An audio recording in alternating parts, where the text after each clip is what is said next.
Ito muna ang una natin re-reviewin, yung Nuggets Crisp. Kasi para makita nyo at ma-justify ko kung ano yung nire-review bago nyo tikman. Iti-taste test natin para bago nyo subukan, bumili. Ay, ang cute ng ano niya. Oh. Ang texture niya mga katapos, para siyang ano, parang alam mo yung Nestle cream na natuyo. May pagkatsuwi siya. Kala ko, kasi itsura nito, itsura niya mga katapos, parang ano, dark. Pero hindi naman pa siya dark. Agad ko na, kasi good combination siya ng chocolate and nuggets. Sa Tagalog, abuting kombinasyon.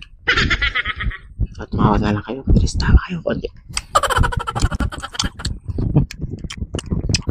Yung pagkatamis niya mga katrap, sakto lang. Parang hindi kayo mauuta. Parang si Charon. Siya didikit lang sa gilagid mo. 8 out of 10. Hindi siya nakakauta mga katrops.